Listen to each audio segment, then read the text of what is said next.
سورۃ الحدید کی اب یہ آیت پر غور کریں، 13 نمبر کی آیت پر۔ اس میں منافقوں کی علامت معلوم ہوگی۔ پچھلی آیت انعام تھا جو مومن مرد اور مومن عورتوں کے لیے، اب یہ منافق مرد اور منافق عورتوں کے لیے۔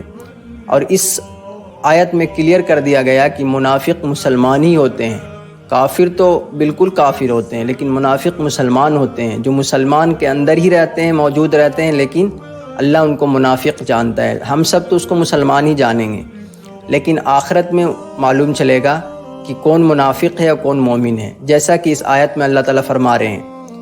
اعوذ باللہ من الشیطان الرجیم۔ یوم یقول المنافقون والمنافقات للذین آمنوا انظرونا نقتبس من نورکم۔ اس دن منافق مرد اور منافق عورتیں ایمان والوں سے کہیں گے کہ للذین آمنوا انظرونا، ویٹ فار اس، ہمارا انتظار کریں، نقتبس من نورکم، تاکہ ہم آپ کے نور سے کچھ ہم بھی نور حاصل کر سکیں۔ نقتبس، اقتبس کا لفظ یہاں پر آ رہا ہے، جیسے کہ اقتبس کی شعلہ، چنگاری، آگ کا شعلہ، آگ کا چنگاری، اس کا لفظ یوز ہوتا ہے۔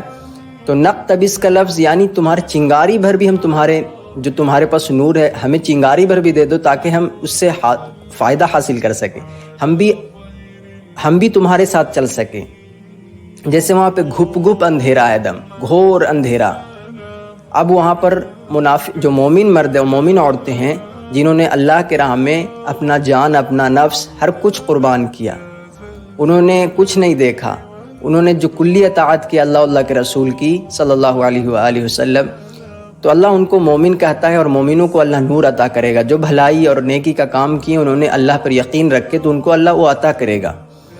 تو وہ نور ان کے ساتھ ساتھ آگے جا رہا ہے۔ امیجن کریں صرف کہ ان کا مومن مرد اور مومن عورتوں کا نور ان کے ساتھ ساتھ چل رہا ہوگا، جیسا کہ ہم پچھلی آیت میں بتائیں کہ نور کسی کا عدن سے لے کے مدینہ سے لے کے عدن تک ہوگا، کسی کا صنعاء تک ہوگا، کسی کا پہاڑ بھر کا نور ہوگا، اور کسی کا مومن کا انگوٹھے میں ہی نور ہوگا، کبھی نور جلتا ہوگا، کبھی بند ہو جاتا ہوگا۔ حضرت عبداللہ بن مسعود رضی اللہ عنہ بھی حدیث روایت کرتے ہیں، تفسیر ابن کثیر میں یہ بات لکھا گیا ہے۔ تو کسی کا نور، مومن مرد اور مومن عورتوں کا نور ان کے ساتھ ساتھ چل رہا ہوگا۔ تو منافق لوگ کہیں گے رکیں، ویٹ فار اس، انظرونا، ویٹ کریں ہماری، تم کہاں بھاگے جا رہے ہو، تاکہ نقتبس، چنگاری بھر بھی ہم تمہارے نور سے کچھ فائدہ حاصل کریں۔ تو کہیں گے کوئی اللہ کی مخلوق، اللہ کے نیک بندے کہیں گے، فرشتے کہیں گے، یا جو بھی کہیں گے، قیل رجعوا، جاؤ، گو بیک، وراءکم، بیہائنڈ دا سین دیکھو، اپنے پیچھے جاؤ، وراءکم فالتمسوا نورا، پیچھے جاؤ کہ نور تلاش کرو۔ اب دیکھیں وہاں پہ بھی نفسی کا عالم ہوگا۔ امیجن کریں اس آیت کو، اگر ہم منافق ہو گئے، اور منافق کے بارے میں سینکڑوں حدیث ہے کہ کون کون منافق ہیں۔ آپ صلی اللہ علیہ وسلم نے اس حدیث میں منافق کی 3 علامتیں بتائی ہیں۔ اذا حدث کذب، جب بات کرے جھوٹ بولے، بات میں جھوٹ بولے۔ واذا وعد اخلف، جب وعدہ کرے اس کے خلاف کرے۔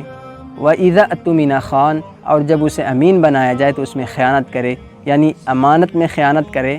یہ بھی منافق کی 3 علامتیں ہیں جو ہمیں یاد ہونی چاہیے، ہمیشہ اس سے بچیں تاکہ ہم کبھی بھی منافق کے کیٹیگری میں نہ جا سکیں۔ سینکڑوں حدیث مل جائیں گے۔ بہت فیمس حدیث میں سے ایک حدیث ہے کہ منافقوں پر عشاء کی نماز اور فجر کی نماز بہت بھاری پڑتی ہے۔ اور دیکھیں، آپ صلی اللہ علیہ وسلم سے ایک صحابی نے سوال کیا کہ یا رسول اللہ، وہاں پہ تو اتنے سارے امت ہوں گی، نوح علیہ السلام کی امت سے لے کے آپ تک امت ہوگی، تو آپ کیسے پہچانیے گا اپنے امت کو؟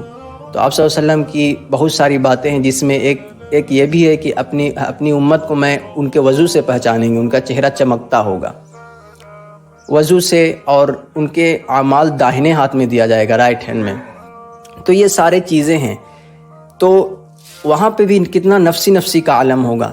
کہیں گے مومن مرد مومن مرد اور مومن عورتیں، کوئی اللہ کا بندہ کہے گا قیل ارجعوا، جاؤ، گو بیک، وراءکم فالتمسوا نورا، اپنے پیچھے تلاش کرو نور، بیہائنڈ دا سین دیکھو۔ ہم یہاں پہ نور اپنی یہاں نہیں ملتا ہے، وہاں پہ نور تو ہم نے دنیا میں جو کمال کیا ہے، جو نیکی کیا ہے، وہ وہاں پہ نور چمکے گا۔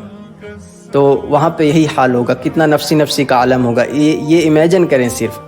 قیل ارجعوا وراءکم فالتمسوا نورا فضرب بینہم بسور لہ باب، پھر ان کے درمیان ایک دیوار حائل کر دی جائے گی. یعنی مومن ادھر آ جائیں گے، اندر آ جائیں گے، اور منافق باہر چلے جائیں گے، جیسا کہ آیت میں یہ بتایا جا رہا ہے.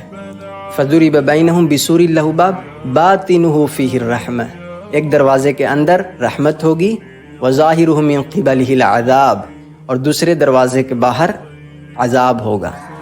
سبحان اللہ. یہ آیت امیجن کرنے کی ہے کہ اگر ہم منافق ہو گئے، کیونکہ منافق کافر الگ ہوتا ہے، منافق مسلمان کے اندر ہوتا ہے. یعنی ہم بھی منافق ہو سکتے ہیں اگر ہمارے اعمال ویسے رہے کہ جیسے منافقوں کے اعمال ہوتے ہیں. یعنی خیانت، یہ سب کرنا، اور جھوٹ بولنا، دھوکہ دینا، یہ سب منافقوں کی علامت ہے. اپنے بھائی کی چغلی کرنا، پڑوسیوں کی چغلی کرنا منافق کی علامت ہے. جماعت میں سے آپ جماعت کی ٹیم ہیں، اس جماعت کی کوئی بات کسی اور کو پہنچانا منافقوں کی علامت ہے. منافق پر نیکی کرنا بہت بھاری پڑتا ہے، گناہ کرنا آسان ہو جاتا ہے، منافقوں کی علامت ہے. جیسے کہ اگر ہم گناہ گار ہیں تو میرے لیے فجر کی نماز بہت مشکل ہو جاتا ہے پڑھنا، ممکن مطلب اتنا مشکل ہو جاتا ہے کہ بہت حد تک مشکل ہو جاتا ہے. عشاء کی نماز پڑھنا بہت سستی اور کاہلی، ٹی وی میں، ڈرامے میں، مووی میں، اسی سب میں لگ کے اور عشاء کی نماز ضائع کر دیں گے. تو یہ منافقوں کی علامت ہے. یہ ساری چیز چھوڑ کر ہم غور کریں اپنے اوپر کہ ہم یا اللہ ہمیں منافق نہ بننے دیں. اسی لیے تو ہمیں ایمان پر خاتمہ، اللہم انی اسألک حسن الخاتمہ، اللہم انی اسألک توبۃ نصوحا قبل الموت. اور آپ صلی اللہ علیہ وسلم کے بارے میں تو آتا ہے کہ ایک حدیث میں آپ صلی اللہ علیہ وسلم کی میں نے پڑھا ہے، وہ حدیث ہے کہیں پر بھی ہے، آپ سرچ کریں کہ آپ صلی اللہ علیہ وسلم تہجد کے وقت نور مانگا کرتے تھے. اللہم اجعل فی قلبی نورا، اللہم اجعل فی صدری نورا. نور مانگیں اللہ سے. اور یہ تو دعوت کے لیے مانگتے تھے، کیونکہ ان کی دعوت میں تو نور چاہیے ہی چاہیے، کیونکہ وہ تو ضروری ہے. تو یہ سارے چیز ہیں جو ایک انسان، ایک مومن مرد اور مومن عورتوں کے لیے بشارت ہے، انعام ہے، جو پچھلی آیت میں گزرا، اور یہاں پر انجام ہے. جو منافق لوگ ہیں، جنہوں نے دین کے تقاضے پورے نہیں کیے، ان کے لیے ان کا انجام ہے. اور جنہوں نے دین کے تقاضے پورے کیے تو ان کا اللہ تعالیٰ، جنہوں نے کلی اطاعت کی اللہ کے رسول کی، تو ان کے لیے اجر عظیم ہے. نور ہے، نور، وہاں پل صراط میں ان کو نور حاصل ہوگا، وہ پار ہوتے چلے جائیں گے اور جنت میں چلے جائیں گے. اور منافق لوگ پیچھے ہی رہ جائیں گے اور کہیں گے کہ کچھ تو نور دے دو اپنا. تو تم کو کچھ نہیں نور ملنے والا ہے، کیونکہ وہاں پر وہی نور حاصل ہوگا جو ہم نے نیکی اور بھلائی اور خیر و بھلائی پھیلایا، انسانیت پھیلایا. اور جو دین حق تھا، جو فرقان تھا، جو اللہ نے ہمیں عطا کیا ہے، قرآن و سنت، یہ دو عظیم چیزیں عطا کی ہیں.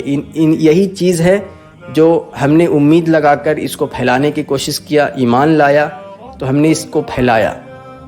تو یہی چیز ہے جو آخرت میں ملنے والا ہے، اور کچھ نہیں مل سکتا ہے. تو پھر ٹھیک ہے، اگلی آیت پر انشاءاللہ پھر بات ہوگی.